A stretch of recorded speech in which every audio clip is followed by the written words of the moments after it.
This is quite an amazing thing to say, but welcome to Centre Parcs, welcome to Longford Forest.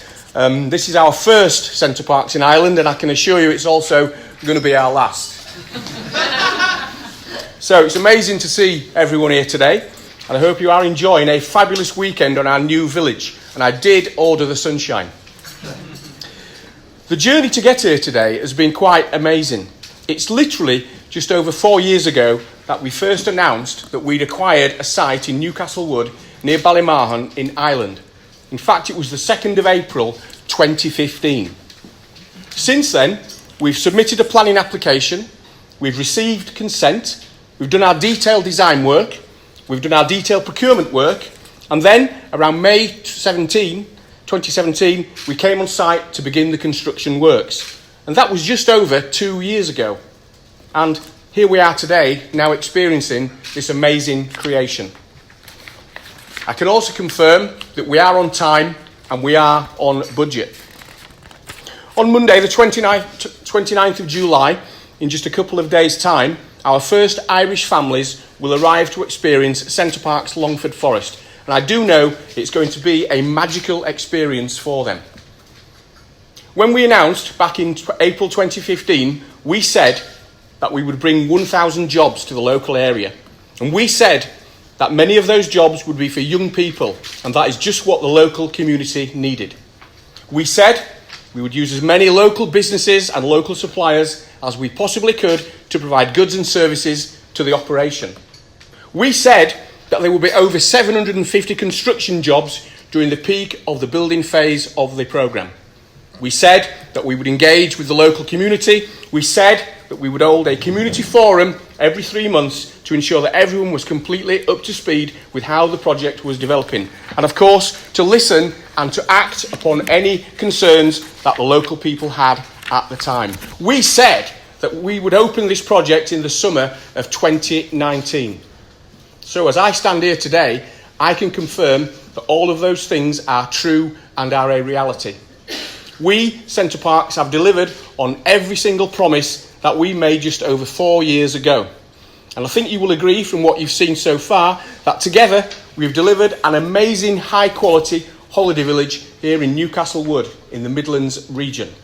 Something that will benefit so many people in so many ways for so many years to come. I would like to say a big thank you to our main contractors, Sisk and Roadbridge, who have both worked tirelessly and fantastically to deliver such a fantastic facility. Again, we agreed a handover date 2 years ago of the 14th of June, and I can confirm that the keys were handed over by both Sisk and Roadbridge on that date. How fantastic is that?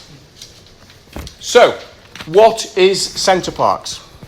Well, Centre Parcs here at Longford Forest is a fantastic forest holiday resort set in the natural environment. We have almost 500 units of accommodation, including 466 lodges, 30 fantastic apartments overlooking the lake. We have over 100 different leisure activities, both indoor and outdoor. We have 10 restaurants, cafes and bars, 6 retail units, including a supermarket fully stocked for all of your self-catering needs. We have an amazing spa that we call the Aquasana.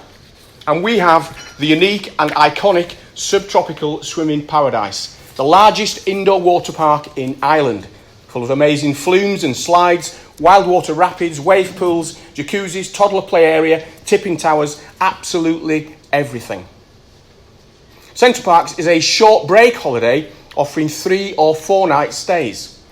Centre Parcs is open all year round. Yes, 365 days per year. People don't often believe me when I say we're open in the winter just the same as we're open in the summer. In fact, Centre Parcs has an all year round weatherproof appeal, catering for all ages. For example, for adults and children in our wonderful indoor sports plaza with everything from badminton, table tennis, indoor climbing walls. We also have an accredited activity den for the younger ones and a fantastic sports cafe to catch up on all the sport on TV. And then, of course, we are bringing the famous Centre Parcs Winter Wonderland experience to Longford Forest. Activities and restaurants take on a Christmas feel, and the forest sparkles with the snowy wonder of Christmas. Even the big man and his helms will be here to personally see as many young children as they can. Centre Parcs is also a very safe environment.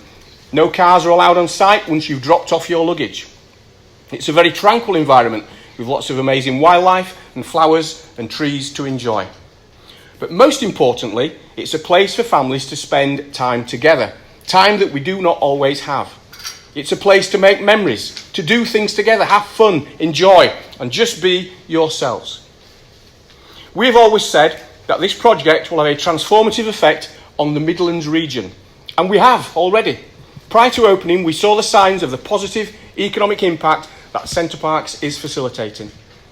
I talked about 1,000 jobs. Well, we have a fantastic range of jobs, from management to supervisory, skilled and team member positions. And the range of jobs is also quite incredible. Chefs, lifeguards, technicians, groundsmen, housekeepers, maintenance, IT, finance, HR, you name it. This is a small town, and we need a whole range of roles and skills to ensure it can run smoothly. We've actually had almost 10,000 job applications for those 1,000 positions. How amazing is that? We're already confident of how this holiday village will perform. Bookings are very strong. We've almost got 25% of our first financial year already booked up. And we expect to operate at around 90% occupancy. And possibly in year 2, even higher than that. We will look after over 2,500 guests every single day. We expect that over 75 of those guests will be families, with the balance being couples and groups. We expect to see a very high level of repeat business. In the UK, over 30% of our guests come back every single year. So, this €233 million investment in the Midlands region is going to significantly boost tourism. But not just for the region, but for Ireland. We expect that 70% of our customers will come from the Republic, 20% from Northern Ireland, and 10% from the UK. And encouragingly, early bookings are showing exactly those proportions. So, to finish, this investment by Centre Parcs is a long-term investment in quality tourism for the Irish family market. This project will revitalise the local economy and the community of Ballymahon and the area. We will continue to work with the local community to ensure that we remain good neighbours. This investment is a long-term, sustainable investment. We will be here for many, many years. We are here to stay. This is an iconic Centre Parcs Forest holiday resort, putting Longford County quite clearly on the map. Thank you very much.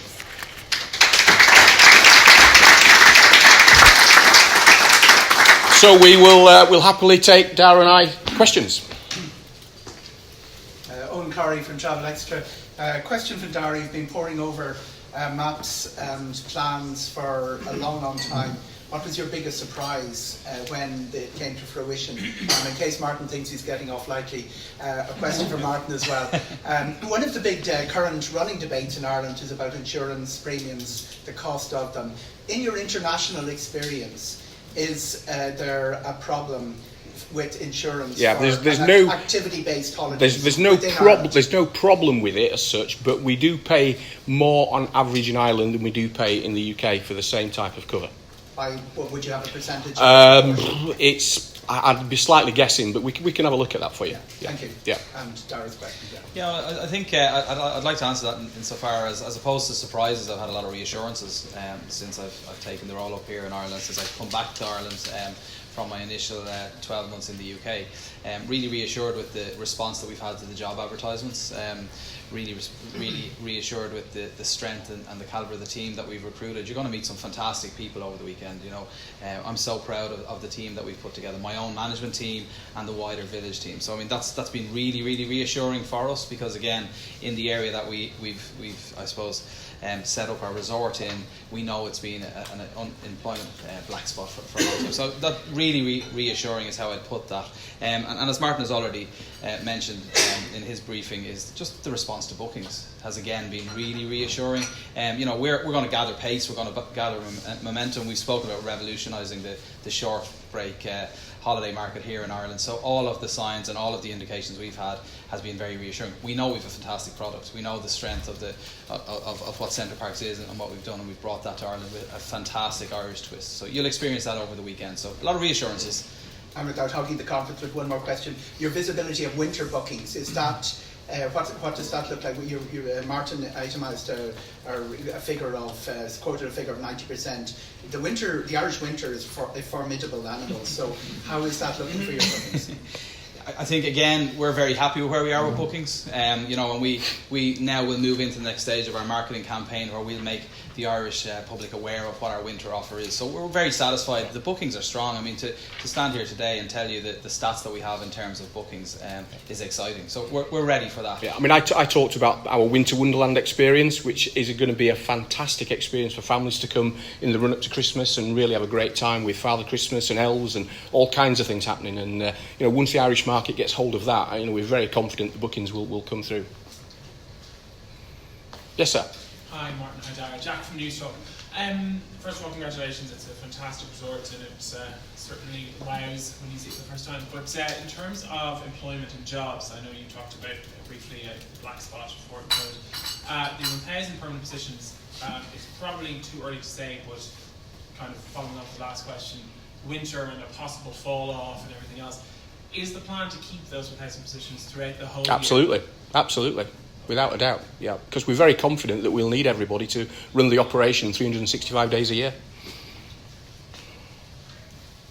Where we go next? Shane from Midlands 103. Just wondering about the impact of Brexit. How are you planning for that, whether it's a hard or soft? Yeah, we've been asked that question about 1 million times in the last 4 years. And the sort of stock answer is that we're here to stay. This is a long-term sustainable investment. We've pumped a significant amount of money into this project, and we'd actually, having done the analysis, don't believe that Brexit will have any impact whatsoever. We're just going to ride it through, see what happens, and carry on. Another question, just about suppliers. You mentioned earlier that you use local suppliers. Yep. How many local suppliers versus... We've got between 30 and 40 local suppliers on the books for a whole range of goods and services, which is fantastic. And and already those companies are seeing the benefit of doing business with Centre Parcs. And again, that's a long-term relationship. I'll add to that by saying that we will spend close to €8 million in the next 12 months with Irish suppliers. Even down to our eggs come from Keena, about 10-minute drive from here. Yeah. So we've got a fantastic supply chain, all locally sourced. My background is food and beverage, something I'm passionate about. So again, we've created an Irish Centre Parcs and supported that with Irish supply chain. Yeah. Gareth Morgan from the Irish Independent. Fantastic resort, and it's been talked about a great deal over recent months. One thing people are interested in is it worth the price? And this is a question you've probably come up against in the UK a lot. Mm-hmm. I know last week there was a Twitter kerfuffle where somebody was commenting on the way you jack up prices during school holidays. Yep. Now the Irish summer holidays are significantly longer than the ones in the UK, so I presume that you're going to have significantly higher prices for a long time. First of all, it's a €233 million investment, so we have to make a return. And there's no sort of shame in that. That's what we have to do. In terms of our approach to pricing, there's a price point for every single person. If you came in off-peak midweek, say you could come for €400, family of 4 nights, that's €25 euros per person per night, which is extremely good value. If you don't come in the school holidays. If you come in the school holidays, you might go up to as much as €1,600 for the week. But again, that's only £100 per person per day. And there's no flights, there's no hassle. You're here, and then you get all of this, which is fabulous. So, we price our breaks according to the supply and the demand, and that's how it will be in Ireland. Yeah, it's a stuck record, this discussion in the UK, but how are you going to convince Irish people that it is worth it? And is it sort of... Well, the bookings that we've got for the next 4 weeks, which is mainly the summer bookings, of course, we're almost full. Okay. So the Irish is responding to those prices because they know that when they get here, whilst yes, it might be slightly expensive, the value that you receive is amazing. There's nothing like it in Ireland anywhere whatsoever.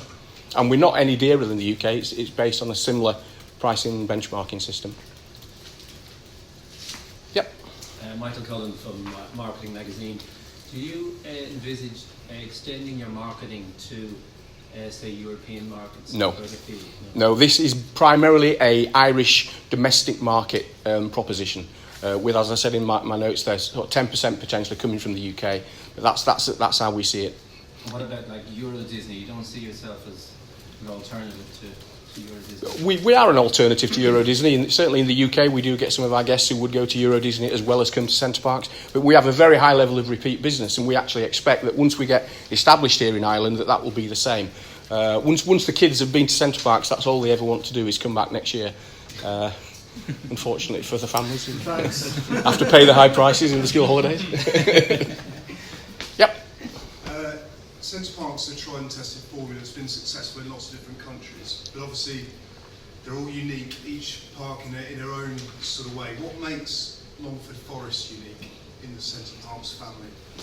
I mean, we are Centre Parcs UK. We don't have any relationship with the European parks anymore. That ended about 25 years ago.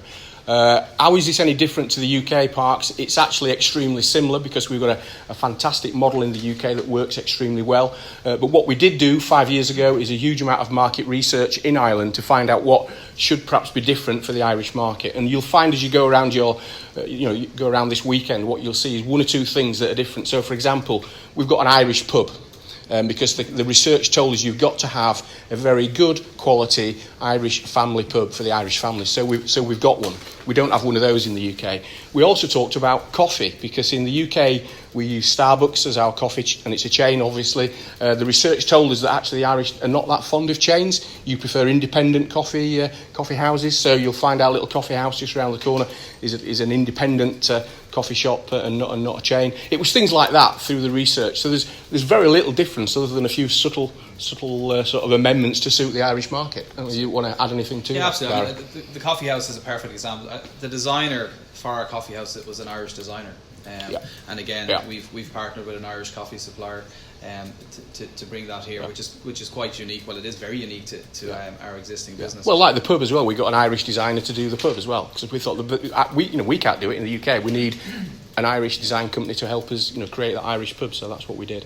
And as you spend time here over the weekend, you'll see loads of different little nuances that we've introduced to create that at the Irish Centre Park. So you'll see, some motifs in our sports bar. You'll see Irish phone boxes obviously out on Village as well. So you got the GAA on the TV as well. When I saw that for the first time, I wondered what was going on. Licensed to attack somebody with a stick. You have soccer camps. You don't have GAA. No. Are they coming? Yes, sir. Can I just clarify that 25% figure for me? You said you have, is it 25% of your budgeted revenue? If I look at the bookings that we need for the next 12 months, then we've already got 25% of them. So that's until next summer, isn't it? Yeah. Thanks. Which compares very closely to how we are in the UK, which is why we're confident. Is the run rate of bookings for the Irish for Longford Park, is it significantly lower than the? Well, it's lowered in the sense that this is a smaller park than in the UK. So the average size of our UK parks is 850 lodges. This has only got 500, so it's a smaller park. But if we sort of adjust the run rate for that smaller difference, then it's actually quite well in line. Yeah. The lady there? Yeah. Hi, Sarah Stockley from the Traveller. Hi, Sarah. Hi, just to check how many people are here this weekend, just to kind of... 1,800.